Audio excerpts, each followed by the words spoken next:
Jun Liu. I'm Vice Provost for Global Affairs and Dean of International Academic Programs and Professor of Linguistics at Stony Brook University. It is my great honor to introduce the speakers of this panel. As you know, Stony Brook University started this global forum last year. We try to feature our professors from across campus to showcase their signature programs and to discuss topics of great interest. Since then, we have run more than 5 global forums, but this semester we particularly focused on our global sites. That means our signature programs for students to study abroad. We are going to start with TBI, which is the topic today, and then we are going to move on to other programs such as Madagascar program, Center for Bio, and St. Petersburg Language Institute and Cognition, as well as Florence University of Arts to provide students with experiential learning. Of course, SUNY Korea will be one of them as well. I'm going to introduce the panelists. As you see, probably they do not need much introduction. But I was given 3 pages, and I tried to cut down to 1 page, and I had a difficult time to do so. So I tried to pace it along as fast and emphatically as possible. As you know, that sitting close to me is a world-renowned scholar and researcher, Richard Leakey. Paleoanthropologist, politician, explorer, and environmentalist. Richard Leakey, son of Louis and Mary Leakey, was born on December 19, 1944. He participated in his parents' field expedition from the early age and was therefore well placed to inherit their legacy. His career in paleoanthropology involved not only field research and discoveries, but also many years serving as the director of the National Museum of Kenya, known as NMK. Together with his wife Meave and a number of talented and experienced Kenyan fossil hunters, Richard's team made an astounding number of significant finds throughout the 70s and 80s, including Turkana Boy, the extraordinary and nearly complete 1.6 million year old skeleton of a juvenile Homo erectus, and have provided the world with much of the evidence from human evolution. In 1989, Richard left his museum position and field work to head the newly formed Kenyan Wildlife Service. Despite the loss of his legs in 1993 resulting from a plane crash, Richard successfully fought elephant and rhino poaching and oversaw a reorganization of Kenya's troubled national park system. Richard was nominated to Kenyan Parliament in 1998, and his political career culminated in 1999 when then President Moi appointed him head of Kenya's civil service. He stepped down from his position in 2001, announcing that at that time he was retiring from politics. Then what was he going to do then? In 2005, Richard outlined to Stony Brook University that monumental proposal, his concept to develop the Turkana Basin Institute, which would provide permanent infrastructure to provide year-round research in the remote Turkana Basin area. This dream has since been realized, and at present, TBI has 2 state-of-the-art research facilities on the east and west shores of Lake Turkana, and plays a critical role in facilitating scientific research in this tremendously important part of the world. He currently serves as the chairman of TBI and a professor of anthropology at Stony Brook University. We're very proud of having him. Additionally, Richard is chairman of Wildlife Direct Incorporation and Transparency International Kenya, and is a recipient of a multitude of awards, including over a dozen honorary doctorates from universities around the world. He also produces excellent wine, I heard, at his vineyard near his home outside of Nairobi, which I want to taste next time. So that is Richard. Of course, I cannot elaborate others, but others' CVs are also impressive. Let me introduce today's moderator, Dr. Lawrence Martin. Lawrence is not known to all of you. He serves as director of Turkana Basin Institute, a professor of anthropology and of anatomical sciences, and a special advisor to the president for academic excellence at Stony Brook University. He is a physical anthropologist who studies the evolution of apes and the origin of humans.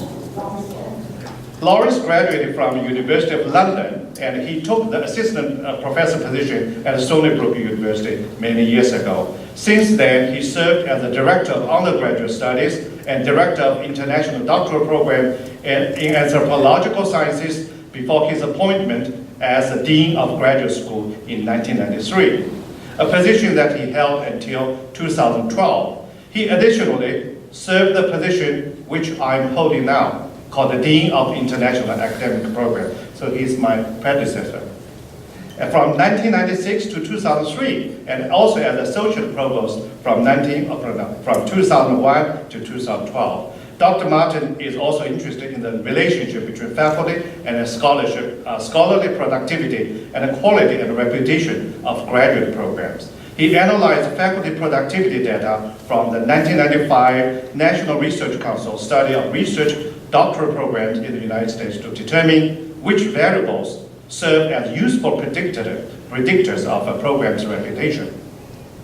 The results of this work have been presented at numerous national meetings. Dr. Martin served on the Scholarly Advisory Board for the Association of American Universities, AAU, Assessment of Quality of University Education and Research Project, and was a member of the National Research Council's committee to study the methodology for the assessment of research doctorate program.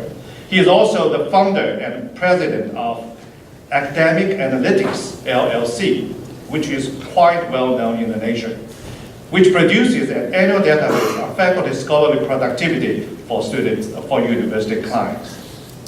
Then, together with us, we have three panelists. I'd like to start by introducing our Dean, Fotis Sotiropoulos. He serves as the dean, current dean of the College of Engineering and Applied Sciences, and he is a SUNY Distinguished Professor of Civil Engineering at Stony Brook University. Prior to joining Stony Brook University, Dean Sotiropoulos was named the James L. Record Professor of Civil, Environmental, and Geoengineering, Director of the St. Anthony Falls Laboratory, and Director of the EOLO's Wind Energy Research Consortium at the University of Minnesota, Twin Cities. Prior to that, he was on the faculty of School of Civil and Environmental Engineering at Georgia Tech, and with the joint appointment of G.W. Woodruff School of Mechanical Engineering. Next to Richard is Isaiah Nango. Isaiah Nango was born in Nairobi, Kenya. He's a native Kenyan. He holds a bachelor's in zoology and botany from the University of Nairobi and a PhD in biological anthropology from Harvard University. He is Associate Director and a Research Professor at Turkana Basin Institute, Stony Brook University. And also a Fellow at the Institute of Science Origins, Case Western Reserve. He was Fulbright Scholar at the National Museums of Kenya and the University of Nairobi, and has held teaching positions in California at UC Berkeley, Santa Clara University, and the Ohio at Miami University, Oxford. Dr. Nango's research focuses on the search for the origins of apes and humans in Africa, and has led to many fossil discoveries, including most recently that of a Lassie, an infant skull from the 13-million-year-old site of Napuda, Turkana, Kenya, and the most complete skull of the ape ever known. Last but not least is Jason Lewis. Jason is Assistant Director of the Turkana Basin Institute, a lecturer in the Department of Anthropology at Stony Brook University, and Director of the TBI Origins Summer Field School Study Abroad Program. He is co-director with Stony Brook's Dr. Sonia Hammond of the West Turkana and Archaeological Project, a multidisciplinary and international project that is restructuring the activities of the earliest stone tool makers in West Turkana's ancient landscapes. Ladies and gentlemen, without further ado, let me invite Lawrence to moderate today's discussion. Lawrence?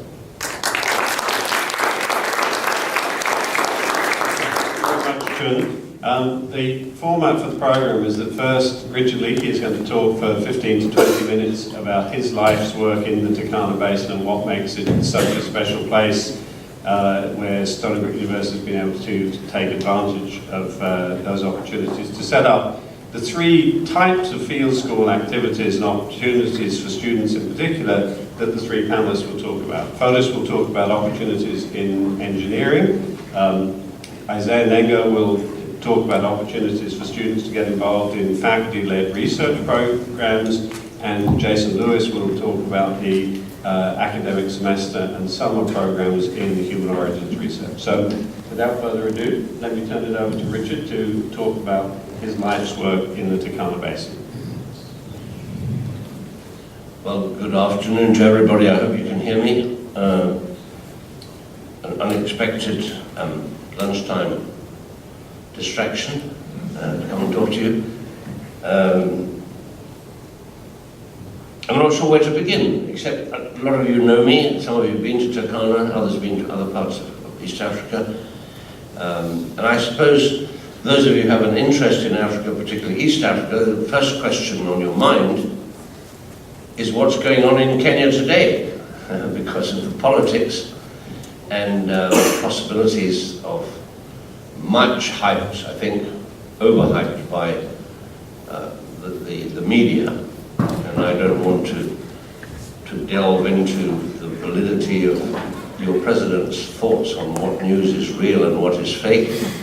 But certainly there's a lot of exaggeration, and I think you need to take it as it is and just understand that behind the headlines and behind the drama, most things are carrying on just as normal. I think that's an important thing to mention. The difficulty we're having in Kenya is that, and I've been involved over many years in this process, when I was in politics, we all felt that the Constitution at that time was inappropriate because we wanted to embrace democracy.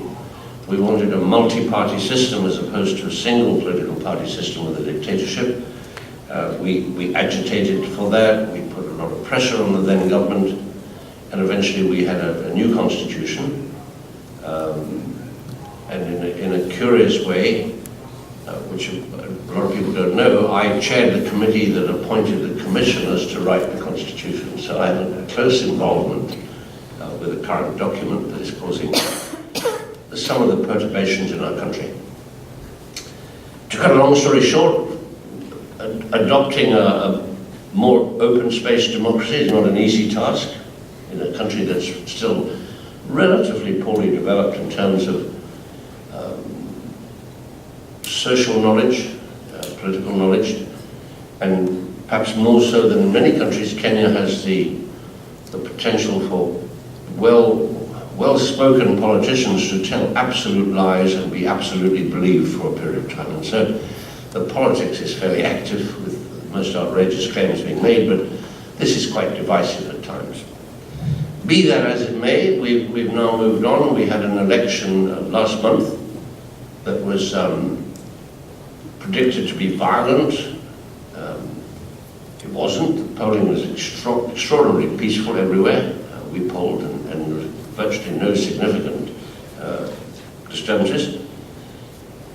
And everyone seemed happy on the day of polling, but then between casting our votes and hearing on the media what the outcome was, there seemed to be a discrepancy in that the winner, the incumbent president, seemed to get a consistent 10% lead in every constituency in the country. And we remember being told that certain IT companies from the West, particularly Cambridge Analytics, had been hired to help Kenya with its elections. And some of us put two and two together and actually came up with 4. Cambridge Analytics, funny election results, maybe there's a connection. Anyway, it was taken to Kenya's Supreme Court for the first time, And much to everybody's utter amazement, the Supreme Court agreed that the election could not have been honest because these results would just be too good to be true. And so they annulled the result of the presidential election, much to everybody's amazement, and a new election was ordered for the presidential seat. The loser, Raila Odinga, leader of the opposition party, was not happy. He felt that basically it was rigged, and it'll be rigged again, and so there's a certain amount of discouragement. Anyway, at the end of the day, there is to be an election on the 26th of October. When I get back, I'll be there. I can tell you more after that. But in the meantime, the other candidate who lost, Raila Odinga, has decided to now pull out of the election.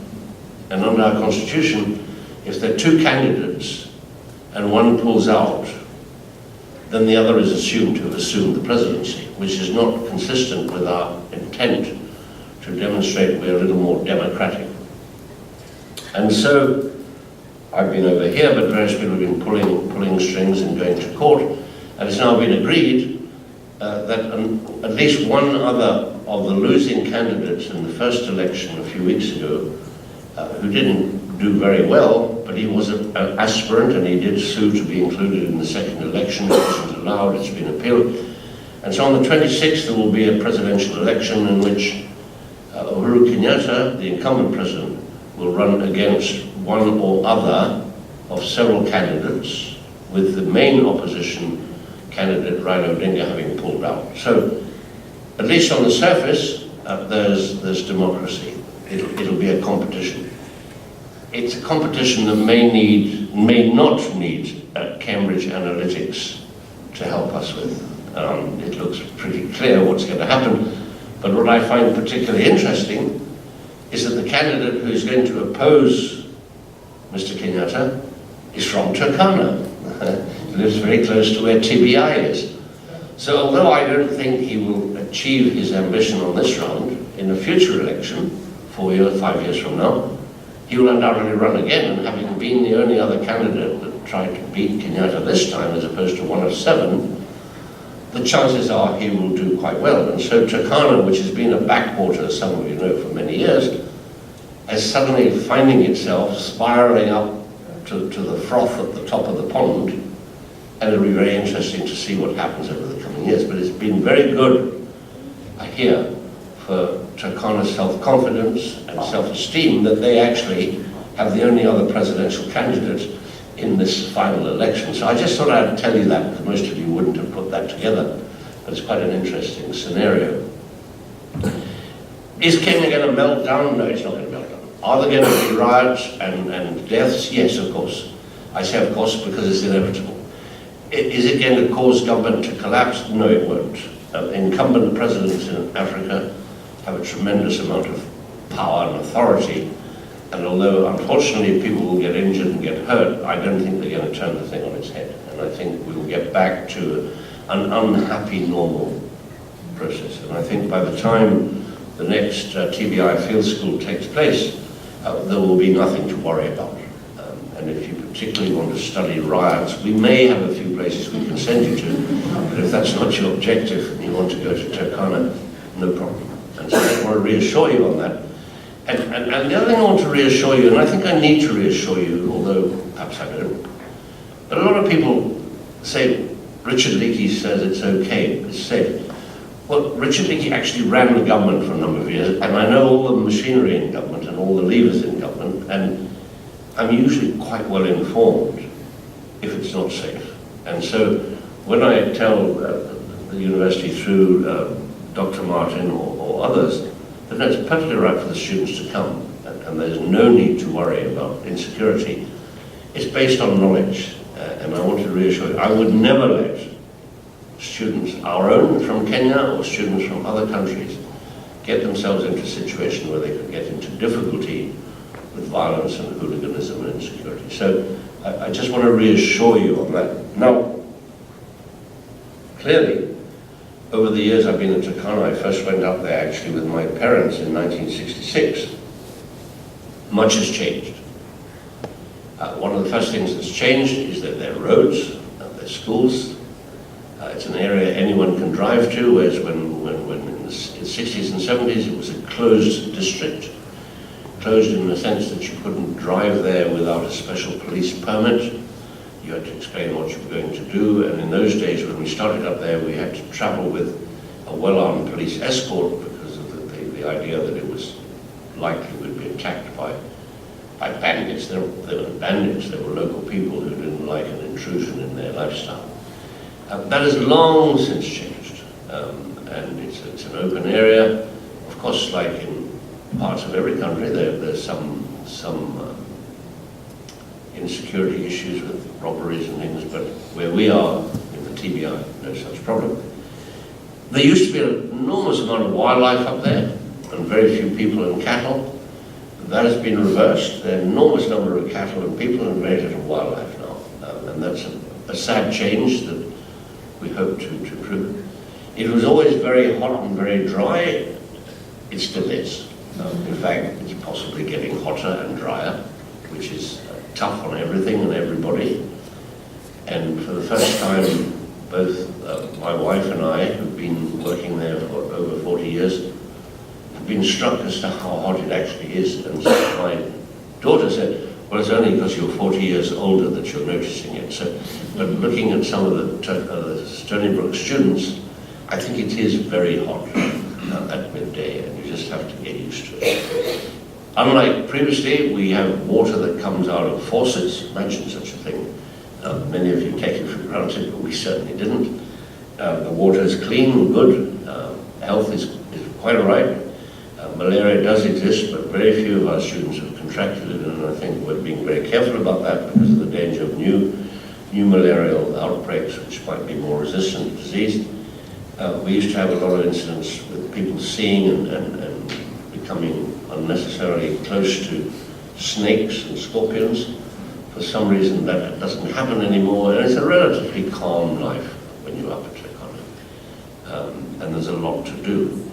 The reason it's fascinated me for so long is it's sort of like pioneering country. There's almost nothing that you see or want to do that isn't sort of breaking new ground in a way.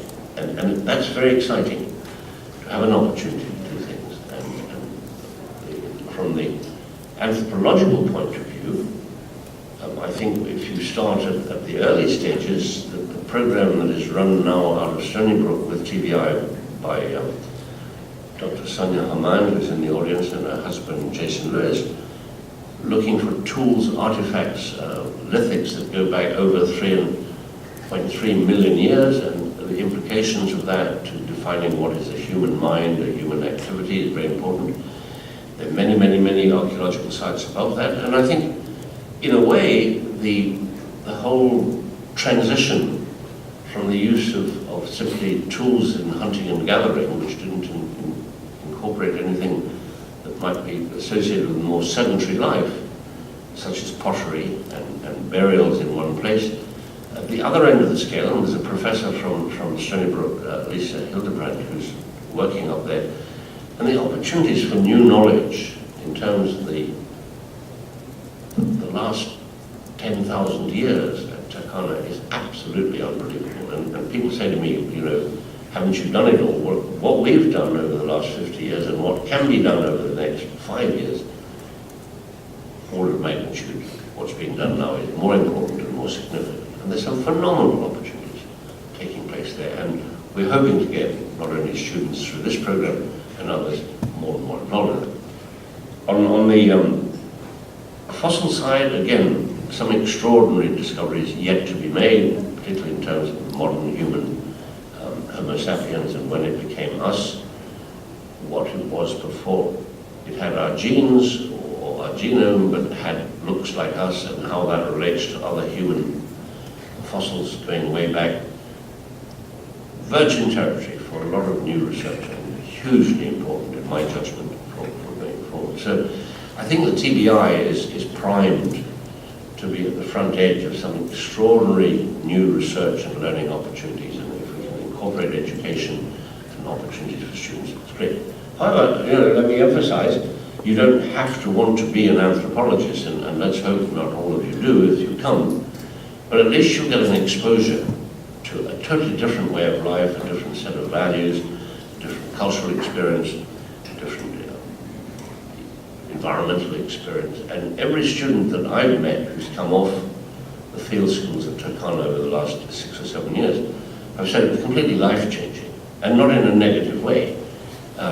How many went back to paleoanthropology and archaeology? Not very many, but that's okay. At least they knew what they didn't want to do. And that's an important thing to remember.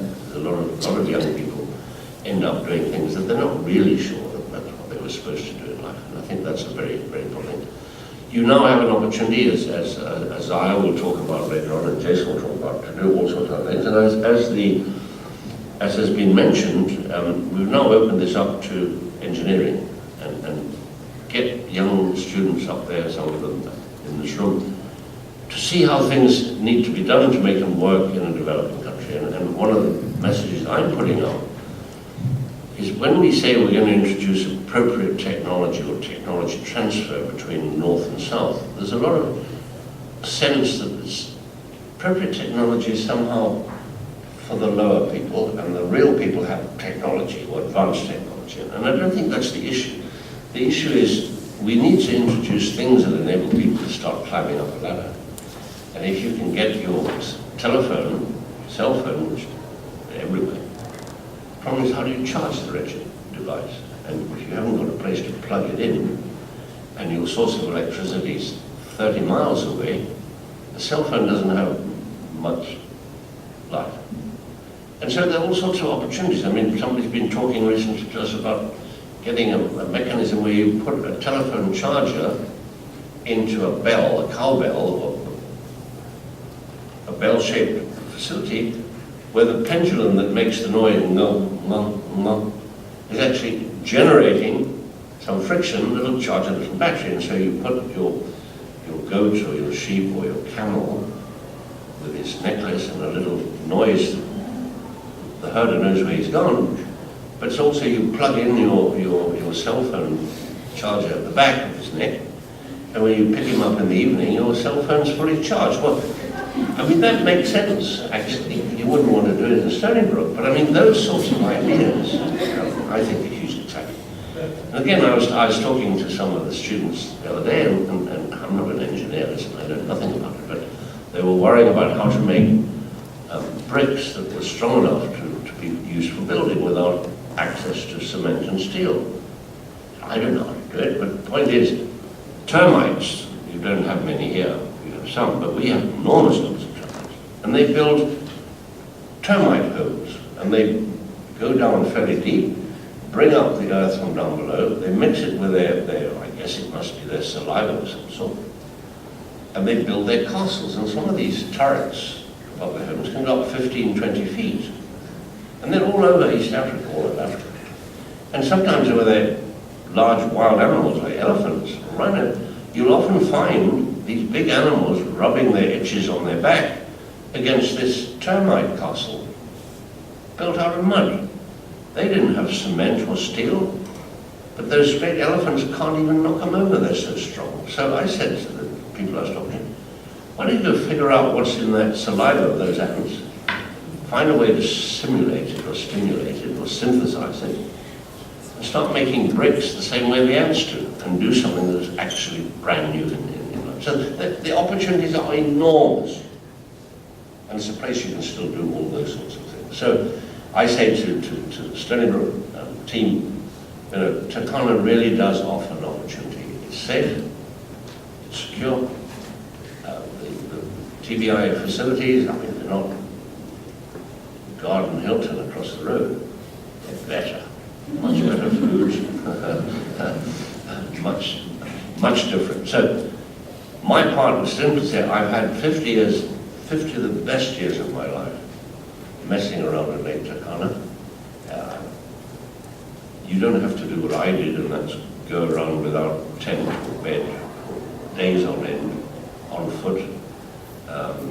You now stay in a reasonably comfortable position and do all the things that I used to do, and under the benefit of having some academic guidance and pursuit.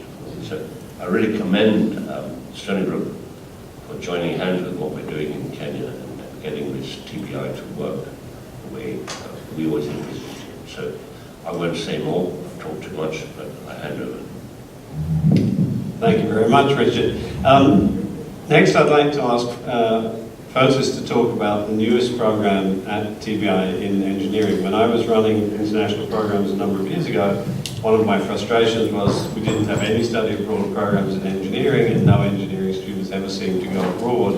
And it seemed in this sort of era of globalization, that was a pretty hopeless situation. So when Fotis arrived on campus, actually even before he started his job, we'd started having conversations about opportunities there. So I'd like Fotis to take a few minutes to tell you about the new program that the College of Engineering started offering at the end of his first year here at Stony Brook, and will be offering every year going forward. So Fotis. Thank you, Lawrence, and thank We you. have some slides, I think. Yes, and I think the slides should be up. Yep. They're not up yet. Okay, great. So I have some slides because I want to show you some pictures. And well, as Lawrence mentioned, one of the highlights of my interview process here was meeting Lawrence Martin during, I think, my second visit here to Stony Brook. And he was interviewing me and was trying to collect intelligence whether I was appropriate to be dean and so on. So we had a great chat and we talked about TBI. That's the first time I heard about TBI, but as we were talking, the opportunities became really apparent in my mind. And the second big highlight and transformative moment for my time, my 2 years here at Stony Brook, by the way, I think in a few days it will be 2 years since the time I came. So it is October 15th is when I started 2015. So I think the first week here, I had the tremendous honor and pleasure to meet Richard was visiting, and Lawrence invited me to meet with him. And we started talking about, essentially, I think Richard laid out the case very eloquently. So that was, this happened to be a passion of mine, to really get engineering students to start thinking globally and think beyond how technology can benefit, let's say, the world we live in, but also how it can make a difference in a more broader sense. But it became clear that TBI provides a unique opportunity for our students, which is not easy to create in the parts of the world that we would like the students to be exposed. So a lot of the infrastructure was already there. So I'll take a few minutes to tell you a little bit why this partnership with TBI, which we call it the Global Innovation Free School, and I think it's appropriate, it's the cradle of humankind, Turkana Basin. So why this is important in the broader sense of engineering education today, why TBI makes a lot of sense, and then share some of the experience of our first cohort of students. I think many of them are sitting right there. Glad to see them, and they can share their own kind of testimonies and impressions later as well, if appropriate. So, from the personal point of view, one of the major things that excited me as I transitioned here to becoming the Dean of Engineering and Applied Sciences is this whole thinking of what does engineering should look like, engineering education should look like in the era of the technocene.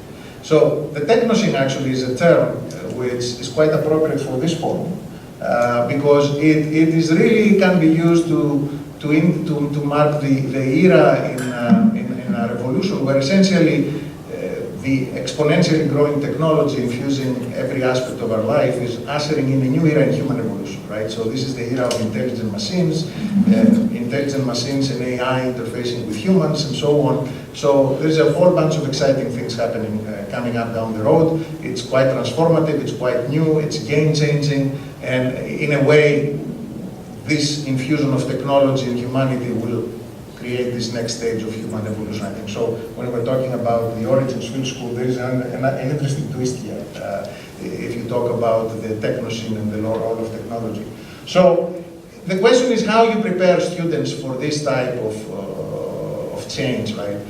We have where students will interface with intelligent machines, with this unprecedented technology. So you have to be able to teach and foster, you have an educational system that fosters creativity. How do you teach creativity? But you also have to foster global understanding and empathy for humankind, right?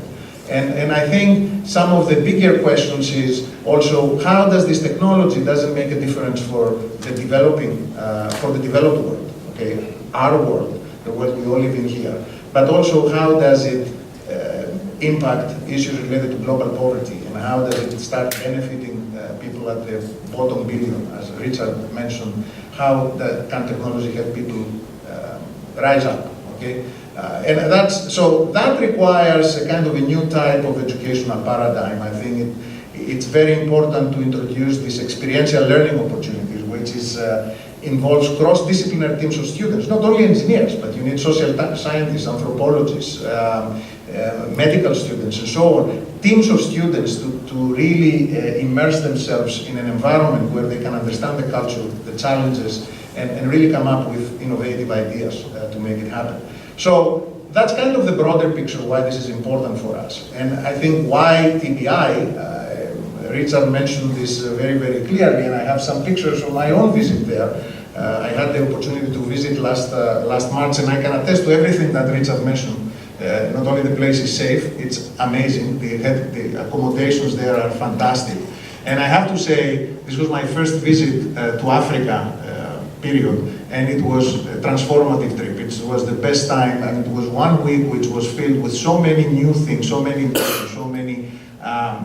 new pictures and experiences that by far it was the most intense week of my life so far as travel is concerned. So on one hand, TBI is really a unique testbed for off-grid engineering technologies, right? So TBI has water running, it has energy, it has fresh food, and so on. And this has been made possible through a number of innovations that are there in the field. And now, if you think of this off-grid engineering design provides tremendous opportunities for students to come up with ideas, to develop entrepreneurial pursuits down the road while making a difference in such settings, right? Another unique opportunity that TBI provides is that because of the location where it is and all the nomadic communities that live in that area, the students have unique opportunities to actually immerse themselves in the day-to-day lives of the people in that part of the world, right? And understand the survival challenges, understand their culture, and figure out how to make it, to come up with engineering solutions that are informed by unique cultural aspects and solutions that work for that area. I think the example of a charger in a cowbell was just incredible, right? Because this is the type of innovation that is needed, something that can be implemented and can make a difference. But in order to be able to do that, you have to understand exactly what we're talking about. And there's no way to understand that by just me showing you some pictures or reading something on the internet. You have to go there, you have to immerse yourself in this. So last year we started this, last late May, June, we started this, we had this inaugural season of this Global Innovation Field School. We had a group of 9 students that visited there, and they spent 5 weeks having a really unique socio-cultural experience. So the students took classes. There were classes, they actually got 6 credits as part of the study abroad effort. And the classes were designed to introduce them to the unique challenges of the people in Lake Turkana area and in Africa in general, and to also get them to think about engineering design under constraints, which can be cultural, economical, social, and so on.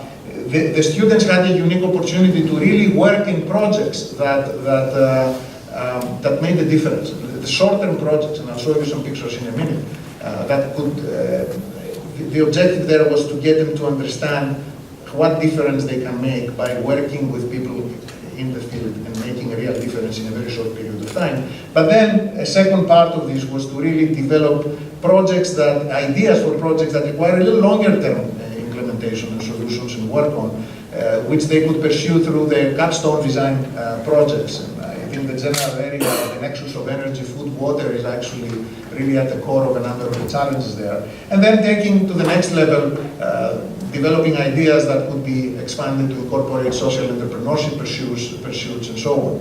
So some of the images of our first group there and what they did. During the time our students were there, there was a major flooding that took place. A lot of people lived near dry riverbeds there. when flooding happens like that, so much water, flash flooding, there's nowhere to hide. The communities were devastated, and our students were there actually providing flood disaster relief. It was an amazing experience, I think, for them. Another opportunity for them was to engage with the local schools. And they actually had a big impact by redesigning and renovating new classrooms for students. Okay, so they engaged with the students. They actually made the real difference when they left the school. Was much better. They worked to restore power to a local clinic there that really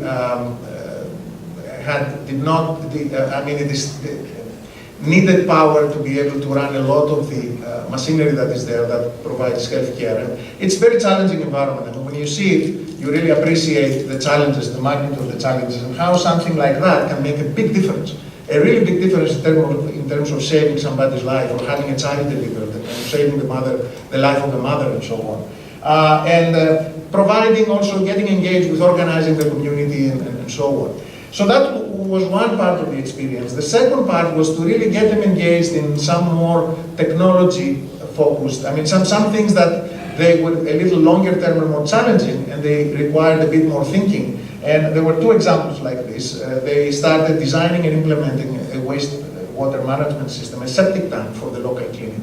But perhaps I think the most exciting example is a big problem in that area is access to clean water, right? So people have to dig in dry riverbeds. The water that comes out of the ground sometimes is not safe, and you need to filter it. And there's a lot of fluoride in that water. So some of our students actually went on the internet, they started looking, they found that, in fact, you can get bones, you can char them, you can make bone charcoal. It's a very effective way to filter water. And guess what? One thing you can find in the Lake Turkana area is lots of bones. Okay? There's a lot of bones there. So speaking of a solution that uses what you find in the local setting there, and you can only figure it out if you're there, see the problem, see the environment, put the two and two together.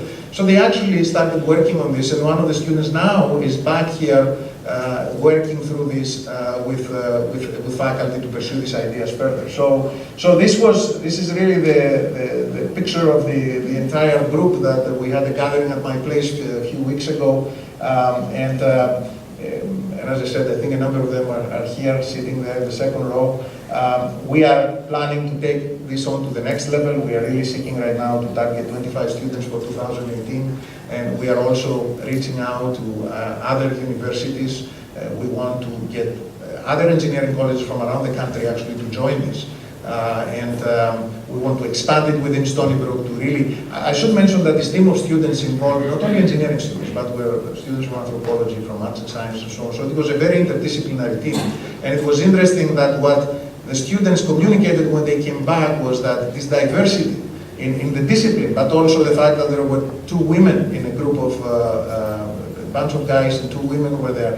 This different thinking made a big difference in actually providing, yes, there. So this is really what this is about, okay? Getting brilliant young minds, getting diverse ways of looking at problems, and giving them an experience that only Turkana Basin Institute can provide. And I think the rest is details. So. Thank you very much, Valdis.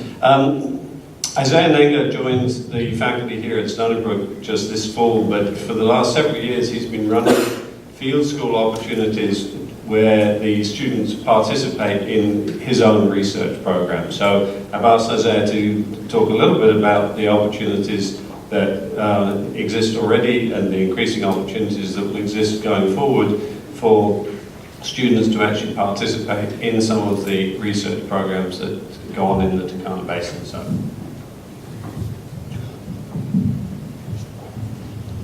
Thank you, Lawrence. Yes, as Lawrence says, for the past 4 years I've been taking students with me to participate in my field research. And the first group of students I took was in 2013. I had 2 students, 2014, 4, 2015, 4 students. And then this last summer I had a total of 14 students. Oops. And I take this approach because I really believe that it is transformative. It is a transformative experience to be engaged in research in the Turkana Basin. I'm Exhibit A for that transformative, why the Turkana Basin is so transformative. I started off as a kid, a city kid. I was born in Nairobi. In the occasional times when I would go with my grandparents, or the only times when I would be out of the city, but that would be once, 1 month in a year. And when I was 17 years old, I went to a field trip to the National Museums of Kenya, and I had Richard give a talk about plate tectonics and fossils. And even as a young kid growing up in Nairobi back then, there was something special about it. There was something that grabbed my attention. And later, when I graduated from the University of Nairobi, I actually decided that I wanted to become a paleontologist. And I wrote to Richard and asked for a chance, and I ended up getting a fellowship with the museum. And I remember that I think within 2 months, they had me out in the field, first in Western Kenya, and then on a long lorry trip, because back then there was no flights to Turkana, like most of you students, all of you students will experience now. It was a 5-day tough trip on the back of a lorry. And that experience of being in the field and being in a place that was different from what I've been accustomed to in every way. I mean, the sun is different, the landscape is different, the smell is different. I mean, the way people make a living is different. And also being introduced into this way of thinking, where you're thinking about this vast space and vast time and big things that are bigger than us. You know, there was something about it that has made me the person I am right now. And so I've always looked to find any opportunity to offer certain experiences to my students, and that's why I pursue the model of the field school, where I bring students to the field with me. And I've had the opportunity to witness how students get transformed. I have students from California, in their 20s and early teens, late teens. They've never left, some of them have never left the state. They're going to Africa for the first time. They're scared, apprehensive, excited, all of that. Many of them are not majors. Actually, most of them were not majors, because I was teaching general education students the first 2 years, where you just need an anthropology in order to fulfill your social sciences requirements. And so you go out there, and when we go out to the place where I do my field research at a site called Brook, it's one of the most remote places that you could think of to do field research. And if it wasn't for the TBI, I would not be able to do it. So we go out there with pitch tents. There is no cell phone coverage. Whatever you need that needs to get charged is going to die off in a short time. We do have satellite phones, so we can call in case of emergencies. And so I watched the students going through this process. The first day we go out on a long, tough hike, and you can see in their eyes, am I going to make it? And then the second, third day, we begin to acclimatize. And one of the biggest transformative processes is one where, like you said, we're in a techno age. You have all these bytes of information coming at you all the time with the cell phones and all this stuff that we have. But up there, you don't have any of this. And so what do you do with yourself in the evening after you have dinner? And you can't escape from everybody else. And what I've witnessed again and again and again is at the end of the day, when we've had dinner and people come out, and if there's no clouds and the stars come out, and there's nothing like an African sky on a dark night when the stars come out. And this past summer, I would have people just sitting, and it was just a spontaneous event. People would sit out in a row and would spend 3 hours, 4 hours after dark just watching the skies. Just watching the skies. Most of us growing up in cities, how often do we watch the skies? We don't. I mean, sitting there for 3 hours and watching the skies is going to transform how you feel about the world, how you think about yourself, how you relate to the rest of the world. And there are many instances such as this one. It doesn't matter whether you're going to be a paleontologist, you're going to be something else. It gives us opportunities to reflect, to reflect deeply about yourself and who you are and where you are and who we are and why we are. And when you come back, I can guarantee you that you will be a different person for the rest of your life. I know because when we pack, I hear from the students. When they write blogs, I read the blogs. And when I meet them many years later, you're a different person. When you come back, your life will be sorted out. You have sorted out some things, what you want to do and how you want to do them. So that is something that you cannot do here. I mean, there's no other place you can do that, but in a place like Turkana. Now, the research we do is exciting. I work in a period called the Miocene. It lasted from about 25 million years to 5 million years ago. And it is an interesting time because it's a period that leads up to the time of the origin of our lineage.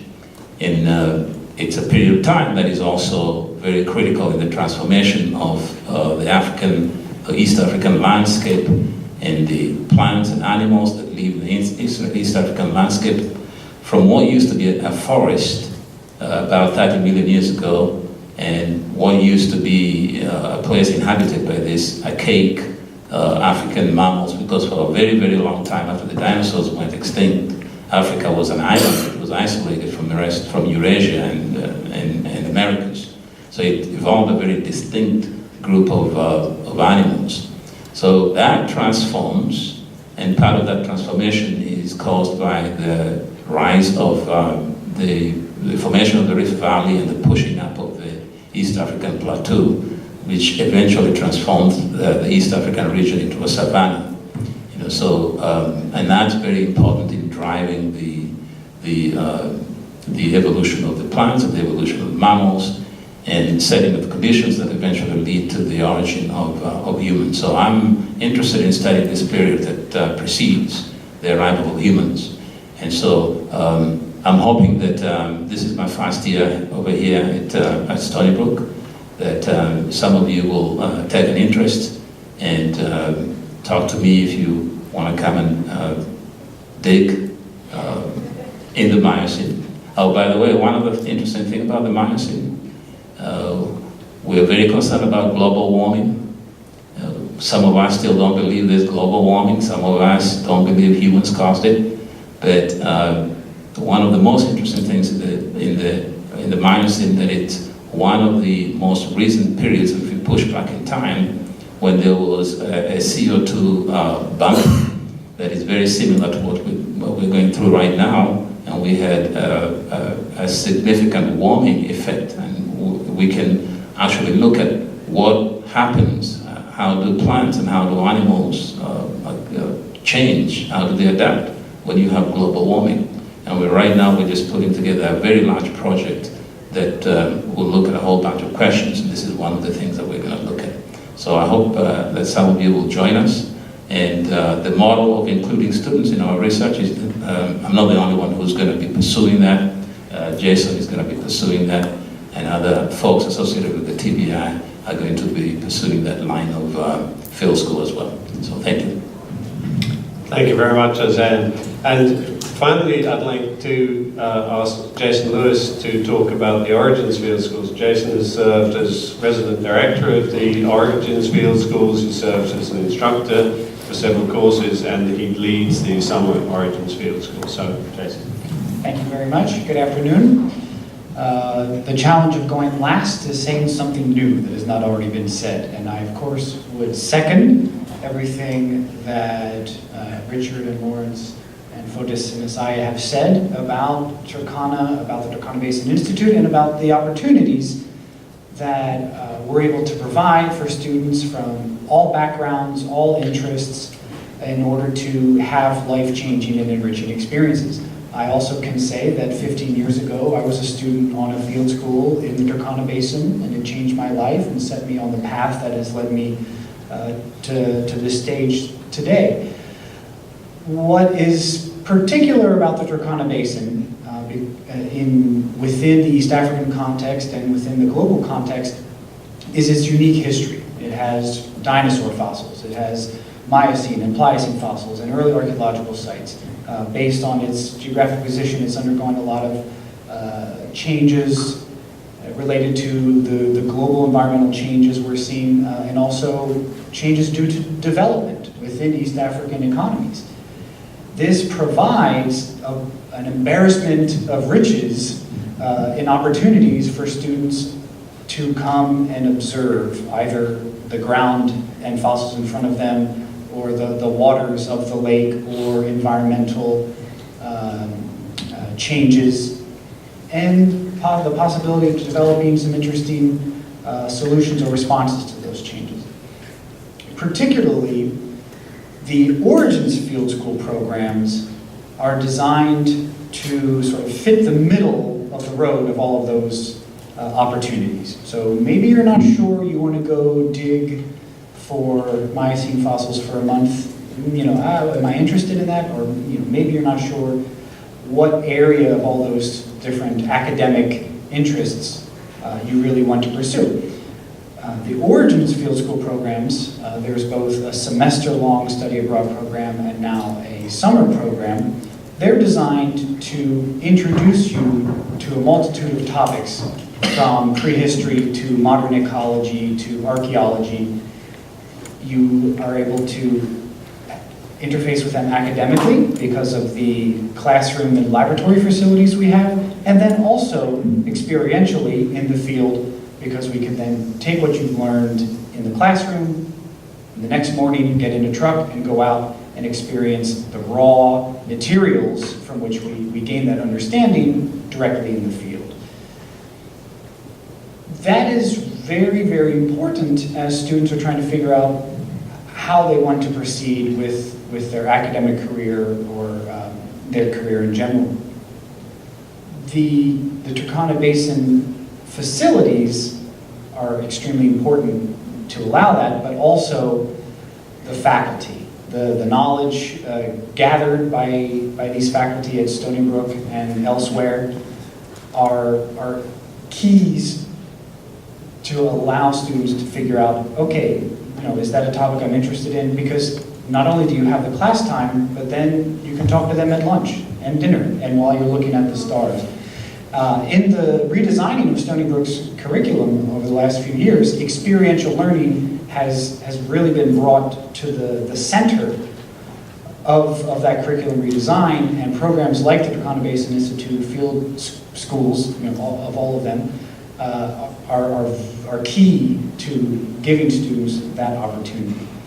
I can tell you in my experience teaching and leading the Origins Field School programs, mirroring what has been said already, the students come away not only with a bunch of credits and checked boxes on their SPC requirements, but a new understanding of the wider world, not only just the East African context where we physically are, but also through meeting other students from other countries, because we have these programs available to students around the world. We have students from various European and African countries, Asian countries, and so forth. You're meeting new people, you're in a new environment, you're meeting the local people, and as we saw in Fotis' slides, there's so much to be learned just from talking to the local Kenyans around us when we're out there, understanding the challenges they face, and how everything we're learning about Miocene or Pliocene climate change actually can inform us about the challenges that humans are facing today and very likely will continue facing in the future. And whether you're going to become an engineer or a chemist or a paleoanthropologist, that kind of experience, that kind of knowledge is going to be useful as we have to become global citizens in this increasingly globalized world. So on all fronts, the Turkana Basin Institute, whether it's through research, through field opportunities, through any particular activity that you engage in with us, is going to provide you with this life-changing sort of self-awareness shift and prepare you to engage in any of the challenges that you're going to face academically, career-wise, or just as a citizen of the wider world. So I will endeavor to stay brief so we can move to the question and answer portion on time. Great, thank you, Jason. So we have 25 minutes left for questions from the audience. There are microphones set up on both sides of the auditorium.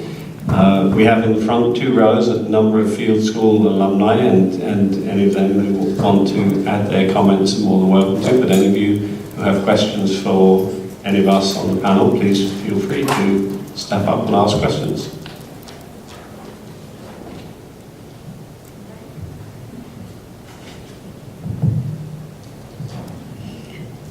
That was really wonderful to hear from all of you, and it's a learning experience for me. I'm actually a pediatric gastroenterologist, so no real sort of background in this area, but my main question is, I wonder, primarily I'm actually Kenyan as well, but I wonder, how do you balance the unraveling of new information and kind of learning about the history of man with not too much, not making too many changes to the environment as it stands?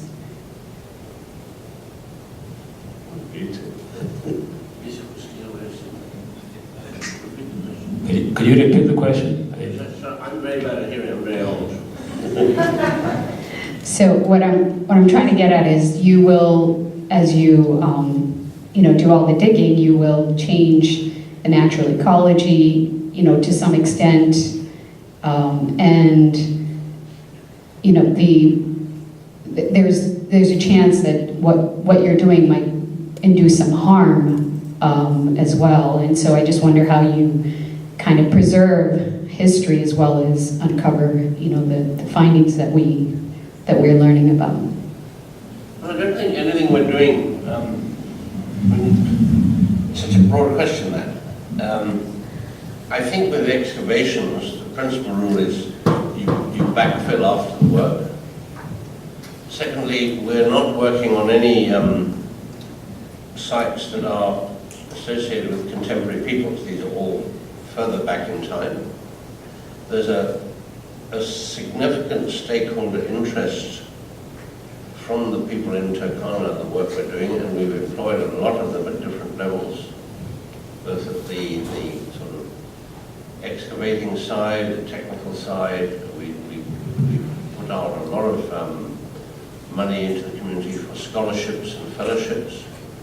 We do a lot of community work in terms of building schools, but also paying salaries for teachers and offering bursaries for students to go from basically grade school all the way up to partial scholarships for students to attend the universities in Kenya that they want to go to. So we're probably looking after 300 or 400 students a year in terms of some form of support. I think the work that we're doing is environmentally neutral. I think you might say, in part, the presence of TBI might actually be environmentally positive, in that we're beginning to get interested in tree planting, and we're beginning to get interest in the use of solar for improving lifestyles, minimal appliances like light, so children can do homework. It was mentioned by Curtis, the provision of light in clinics, so that you probably haven't had the experience yet, but many children are born at the wrong time of the night, very dark time of the night. And in Turkana, there's very little light you can switch on, so by putting in LED lights with a solar battery and a solar thing, in 3 of the clinics we've now built, it's been a very positive impact. So, yeah, I think we are very conscious of the environment, and I think the involvement of the local people on both sides of the lake has been enormously successful. And I suppose in another sense, and it may not answer your question, but I think it's worth saying, some of the local people are now trained sufficiently that they find these very important fossils themselves, and they get international recognition for what they're doing, and they see their names coming up. And this is encouraging some of them at school to then go to higher education. It's a slow process, but we've only, just begun. But I think it's one of the more positive paleoanthropological, paleontological, geological efforts in a big environment where there's actually stakeholder benefit from the bottom up. That would be my assessment. But very conscious of it the whole time. Probably didn't answer your question, but at least I spoke for a few minutes. And actually, I could also add that I'd like to tell everyone that fossils are the ultimate renewable energy for a country like, ultimate renewable resource for a country like Kenya, because, if you dig up oil, you put it in a pipe, you carry it on a tanker, and you send it out to the United States, it's gone. If you dig out gold, it's gone. You have all this stuff you take out, it's gone. But with fossils, we keep them in place. And we build museums around them, we'll build exhibits around them, and folks could come, and especially since what we're dealing with is human heritage. We're telling a story, it's everybody's story. So everybody wants to, and the only place it's written is in the Turkana records, in the Turkana rocks. So we have a potential for having building facilities that would attract a lot of people to come and visit. And they don't take anything away, but they bring a lot of economic benefits. And as Richard says, the actual work we actually do has a very little footprint. Most of the time is we're collecting the fossils. Excavations are actually very rare. And when we excavate, they're not big holes. They're relatively modest holes, and when we're done, we fill them up. Any more questions or comment?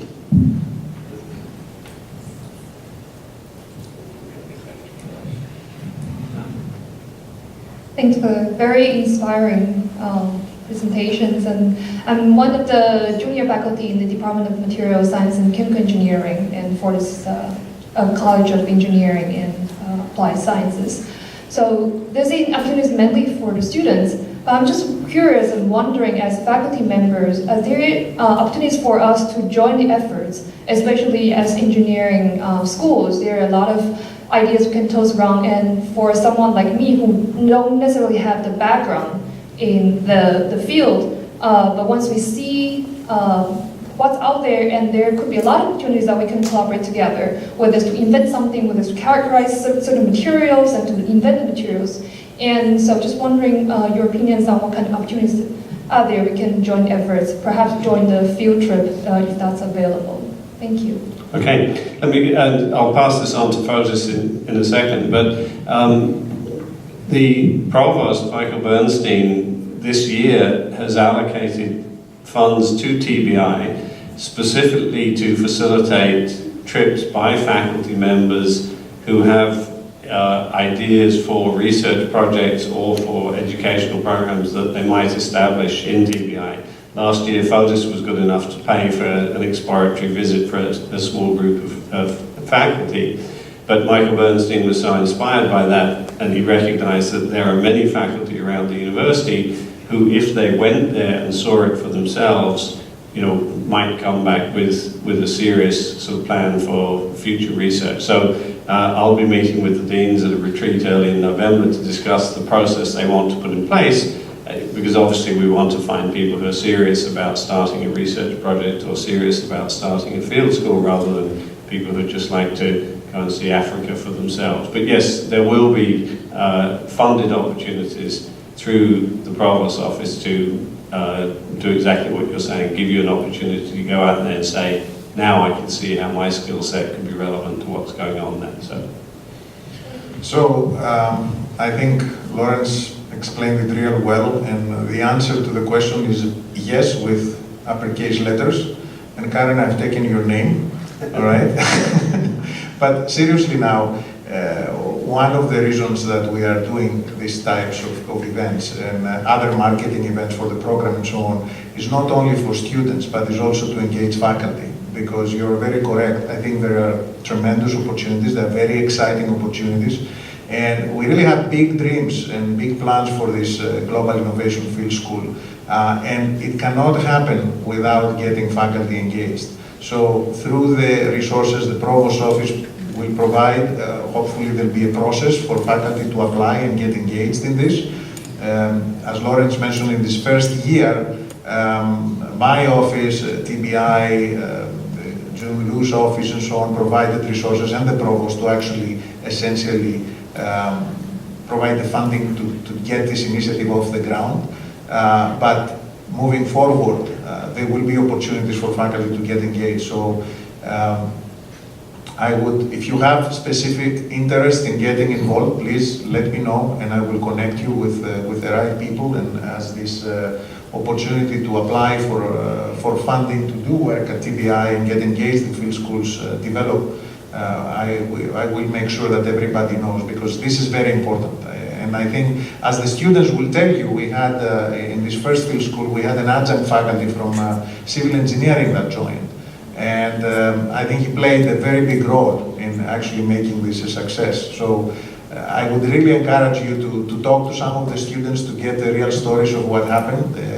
They actually, one of them wrote a fantastic blog detailing the experience. So I'll be able to send you all this information and we can talk more, but thanks. Thank you very much. One question that frequently comes up is whether people can afford to go to Africa on a field school. And just to sort of answer that preemptively, we've been able, because the cost of living at TBI is lower than the cost of living on campus, we've been able to keep the cost of attending the field school, including international airfare, including vaccinations and all of those things, tuition and room and board, to about the same cost as living on campus with the most modest field meal plan that exists. So for those students who live off campus with their parents and they're being fed and housed, for free essentially, there is a step up cost. But for the many students who live in residence halls and have meal plans, the difference is $200 or $300 in total cost, and the difference in terms of total experience is really truly extraordinary. So an opportunity for a last question. I know many of you have classes to head to and work to get back to.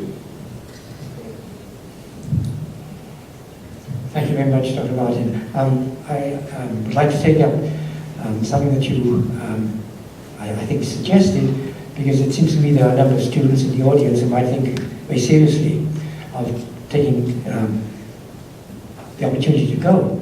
And I'd like to direct my question to Dr. Lewis and ask him specifically, if a student here in this audience decides that they really would like to go to one of these programs, what are the practical facts about it? What kind of inoculations do they need? Who do they need to get into contact with? How long do they expect to be in the field? Would they travel together with a group of other students, or would they have to make their own travel arrangements? How much would that cost?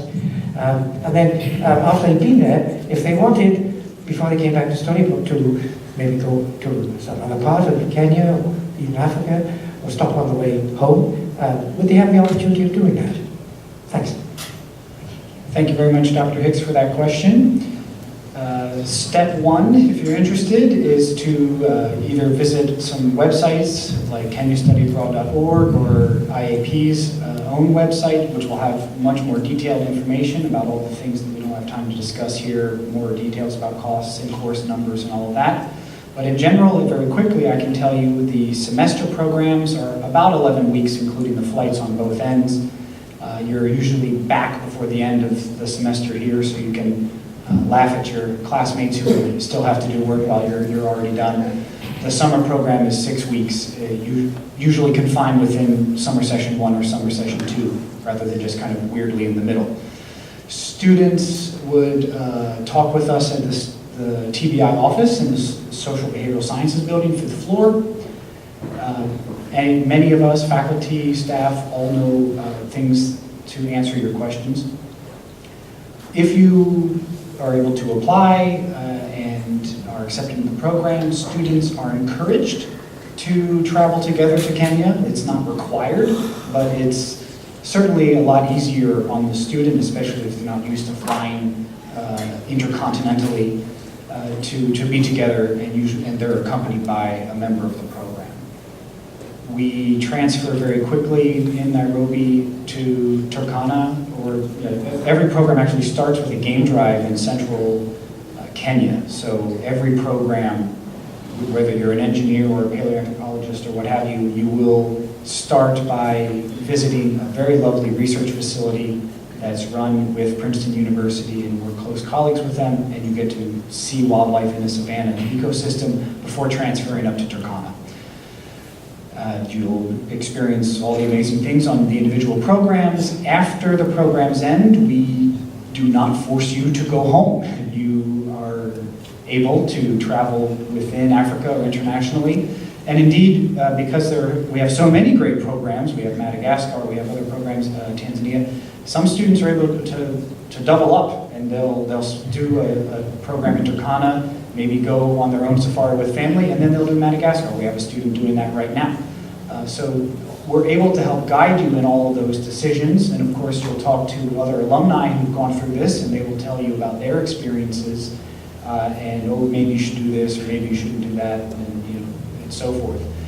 But we are there every step of the way, whether it's TBI or study abroad or other faculty and staff here at the university, to help you know which vaccinations you should focus on getting when, and how to prepare for such a trip. We give you packing lists, we give you all kinds of information. Most of this is available online now. And when you're at the facility, I will stress again, as has been already mentioned, it is safe. When I was out there a few years ago directing the program, I had my 2-year-old daughter along. And I wouldn't ask any of your parents to send you somewhere that I wouldn't also be with my own child. We take the safety and comfort of visitors to TBI very, very seriously, and you should always feel comfortable if you're going to make the decision to go, that you will be safe, you will be healthy, and you will get back with an amazing experience. I hope that answers your question, Dr. Gates. Okay, if there are no more questions, I'd just like to thank the panelists, Richard, Isaiah, Otis, Jason, for your time. Thank you all for coming, and feel free to follow up with any of us. We're on the 5th floor of the Social and Behavioral Sciences building, and we're more than happy to have visitors who are interested in talking about research, talking about field school opportunities. So thank you all for coming, and thank you to the panel.